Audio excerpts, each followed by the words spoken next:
BPSC batch के विद्यार्थी हैं, बीपीएससी बैच के विद्यार्थी हैं, उनको सूचना दे दें। सरकार के कारण जो निर्देश आप देख रहे हैं, अब सरकार अब जो है आज अशोक जैसा ही कहती है कि हम आप सारी प्रजा को अपनी संतान मानते हैं, पढ़ो या नहीं पढ़ो, जिंदा पहले रहो। और इसी के योजना के अंतर्गत वो कहते हैं कि हम पिता हैं, हम कहीं घूम सकते हैं, हमको कोरोना होगा, हम मर भी जाएंगे तो कोई बात नहीं, बेटा ठीक रहना चाहिए, घर चलाना चाहिए, बेटा को निकलने नहीं देंगे। इतने शानदार पिता के थ्योरी, अशोक से भी 4 डेग आगे बढ़ने वाले हमारे सरकार की थ्योरी। अशोक कहता था सारी प्रजा मेरी संतान, और वो तो संतान ही कहते थे। आज की सरकार कह रहा है कि सारी प्रजा हमारे ऐसे संतान है कि मैं मरूं तो मरूं, बेटा को मरने नहीं दूंगा, इसलिए बेटे तुम मत निकलना, तुम मत पढ़ना, तुम घर में रहो, कोचिंग कॉलेज बंद, मैं घूमूंगा इलेक्शन में, मैं मरूं तो मरूं, कोई बात नहीं, हम बूढ़े हो चुके हैं, हम तुम्हारे पिता के समान हैं, मर भी जाएंगे तो तुम दूसरा को चुन देना, तुम मर जाओगे तो कौन चुनेगा। अब एक नया थ्योरी है भाई, अब इस थ्योरी को अब क्या कहा जाए। अब इस थ्योरी के आधार पर आप खुद देखें कि हम लोग का शुरुआत में बंद था 11, फिर बंद हो गया 18। मुझे मालूम है कि जब तक जड़ पे इलाज नहीं हो, कोरोना का जड़ अगर सचमुच लॉकडाउन है उससे कम होता है तो 8 दिन के लिए अगर लगा दिया जाए हर बेल्ट में, पहले से कह के, किसी व्यक्ति को परेशान करने के लिए नहीं, पहले से कह के ही लगाया जाए कि आपका यह कोरोना फेज 1 ऐसा है तो हम फलाने डेट से हम लोग सब मिलके 10 दिन नहीं निकलने का संकल्प लें, न हम निकलेंगे न आपको निकलने देंगे। अब उस घर में तो लड़ाई स्वाभाविक है, जहां बाबूजी कहेंगे एकदम मत निकलना, बाहर चोर आया हुआ है, और अपने जा के खूब घूम घूम के आए तो बेटा हल्ला करेगा। ये नेचुरल बात, मैं कोई सरकार विरोधी बात नहीं बोल रहा है, नेचुरल बात बोल रहा हूँ। तुम्हारे पिता, तुम ही पिता बनो और बेटा को कहो खबरदार मत निकलना, बाहर कुत्ता एगो पागल आ गया, काट लेगा, एकदम काट लेगा, मत निकलना। अब अपने दिन भर घूम घूम के आवे तो तुम गुरनाओगे ना, हमको काट लेगा, आप बहुत शेर बने हुए हैं। लेकिन बाबूजी की अब मर्जी है भाई, मत निकलो नहीं तो मारेंगे, तो जब तक ताकत कम है नहीं निकलेगा भाई, क्या करें, गुरना के रह जाएंगे। वैसे ही गुरना के हम लोग भी रह रहे हैं, क्या करें, हम लोग भी तो वही कर रहे हैं, मत निकलो बाहर कोरोना है, हमको घूमने दो, हम बुलावे तो खूब आ जाओ, कुत्ता नहीं काटेगा। आज यही हम लोग देख रहे हैं।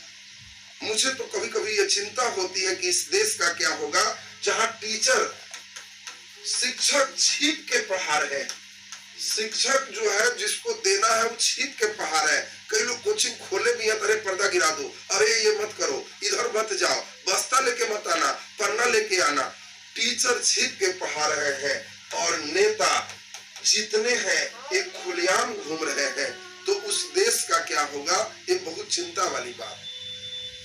ये चिंता स्वाभाविक है, जिससे देश को बढ़ना है उसको छिपा दिया जा रहा है, जिसमें कुछ नहीं होना है वो एकदम सीधा सीधा निकल रहा है। ये बहुत दुखद बात। खैर, अब जिन स्थितियों में हम लोग हैं, हम लोग तो यही कहेंगे कि इसमें गलत है, क्योंकि अगर आपको लगता है कोरोना इससे फैलता है, आप भी 8 दिन के लिए ना निकले, और हम लोग भी उसके लिए तैयार हैं। जरूरत होगा तो देश के लिए 1 साल भी देने को तैयार है कि नहीं निकलेंगे, लेकिन आप भी तो एक आदर्श प्रस्तुत कीजिए। आप भी नहीं निकलिए तो हम भी नहीं निकलेंगे। इन बेचारों को केवल आप बंद कर रहे हैं कि तुम्हें पढ़ना नहीं है, और इससे भी बड़ा आश्चर्य तो मुझे तब लग रहा है कि पता नहीं उनके सलाहकार कौन है, पढ़ाई लिखाई नहीं करवा रहे, लेकिन इतने महान सलाहकार हैं कि परीक्षा और रिजल्ट सबसे पहले कर रहे हैं। हम कभी कभी देखते हैं कि लगता है कि नहीं डेट उठ बढ़ेगा, तो नहीं, एकदम एग्जाम एकदम राइट टाइम, और रिजल्ट ये लोग होली तक तुमको मनाने नहीं देंगे। 12वां में तो यही थ्योरी पर रिजल्ट भी निकाल दिए। अरे तो तुम जान रहे हो कि बच्चा को हम पढ़ने नहीं दे रहे हैं, निकलने नहीं दे रहे हैं, और बाकी ये सब है, तो तुम ये वाला भी तो कहोगे कि नहीं, इस बार ऐसा है कि परीक्षा में भी हम थोड़ा विलंब कर रहे हैं, इतना दिन बंद है तो डेट उतना दिन हम बढ़ाएंगे, फिर से पढ़ो। नहीं, ये वाला राइट टाइम हो और बिफोर ही हो जाए, और ये वाला जो आपका है इसमें आपका एकदम टाइमली दे देंगे। अब ज्ञान प्राप्ति तुम कैसे करोगे वो तुम समझो। गौतम बुद्ध घर छोड़े थे तब ज्ञान मिला था। तुम घर के कोई कोना धर लो और वहीं बैठ के चिंतन करो, इंटरनेट महाराज को याद करो, ज्ञान मिल जाएगा। तो अब तो ये भाई बड़ा खतरनाक बात है। अब आप जानते हो कोचिंग संस्थान 18 अप्रैल के बाद खुले, लेकिन अब क्या किया जाएगा? आपको अब हम लोग की जो बातें हैं, बुद्धिजीवी वर्ग अपनी बातें अपने मुख से अपने बुद्धि द्वारा ही निकालते हैं। अब हम लोग भी उसी प्रकार आप चाहते हैं कि रोड पर आपका जिंदाबाद मुर्दाबाद गलत है फलाना है कहे, तो एक बुद्धिजीवी और बाकी में अंतर नहीं रह जाएगा। हम लोग अपनी बात यही प्लेटफॉर्म से इन्हीं चीजों से शानदार ढंग से कहेंगे और हमारे जितने मित्र हैं उसको सब इतना फैलाएंगे कि आपके कान तक पहुंच जाएगा कि अगर रखना है अंदर तो मुझे भी रहना होगा। आप अशोक से ऊपर ज्यादा बनने की कोशिश ना करें। अगर आप अशोक के आइडियल को अपनाते हैं कि सारी प्रजा संतान है, तो आप भी एक आदर्श पिता का व्यवहार अपने जीवन में लाए, हम लोग को भी खुशी हो। लेकिन ये बिना मतलब जो बात है वो दिक्कत है। अभी के अनुसार जो कोचिंग बंद रहेगी, फिर समीक्षा बैठक करेंगे। सिर्फ कोचिंग बंद से जब कोरोना ही नहीं फैल रहा है, कोचिंग खुला से कोरोना फैलता तब बंद रहता तो हो जाता। कोचिंग से जब कोरोना ही नहीं फैल रहा है और कोचिंग बंद रहेंगे, स्कूल बंद रहेंगे, तो फिर फैलेगा। और फिर आप समीक्षा बैठक करेंगे कि हम लोग एकदम मरने के करीब है, मरने के करीब है, लो फिर बंद।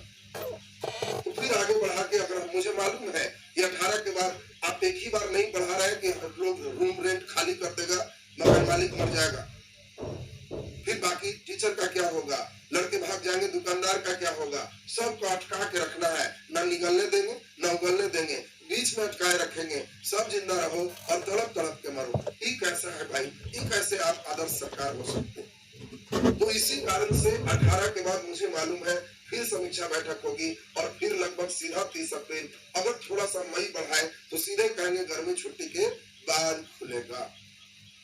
ये पहले ही इतना मैं बार बार कहता हूँ कि बंद ही करना है, एकदम खखर के साफ साफ बोल दीजिए कि अब आगे फिर अगले साल जनवरी से पढ़ाइएगा। सब बेचारे अपना लड़के भी टीचर भी बाकी भी अपना बढ़िया बिस्तर रख लेगा या सोच लेगा कि हमें और क्या करना है। जिन शिक्षकों के पास आजीविका के लिए कोई साधन नहीं है, कई बच्चे का कई शिक्षक का इसी से रोजी रोटी चल रहा है, यही बेचारे अपने ज्ञान देके किसी किसी का घर भी चल रहा हो, तो वो कम से कम इतना समझ ले कि या तो मुझे ऑनलाइन के सिस्टम में ही आ जाना है, या मैं अगर ऑनलाइन में नहीं चल पाऊंगा तो मुझे कोई दूसरे रोजगार कर लेना है। अरे कम से कम आप चाहते हो कि टीचर बैठ के दूसरे काम करे, पढ़ाए नहीं, सबसे अपराध का काम है, तो बेचारा अपना कुछ तय कर लेगा। क्यों उसको घुट घुट के गला गला के मारने के लिए तड़प रहे हो? बहुत पाप हो। तो ये बात अब हम आपको इसीलिए बता रहे हैं कि हमारे जो क्लासेस थे ऑफलाइन क्लासेस अब 18 के बाद नोटिस किए जाए। मैं अब उन लोगों में से तो नहीं हूँ जो अब जो है अमर्यादित संवैधानिक शब्द बोलूंगा, एकदम खोलूंगा, जो करना है करो, फलाना करो। हम आपके अनुसार ही होंगे, लेकिन जहां से होंगे, आप अगर चाहते हो कि बच्चे न पढ़े तो आपकी हम मुराद पूरी होने नहीं देंगे। हम ऑनलाइन ही सही, जैसे हो सही, किसी कोने से ही सही, लेकिन बच्चे को जो छुप करके भी पढ़ने के लिए तैयार है उसको हम पढ़ाएंगे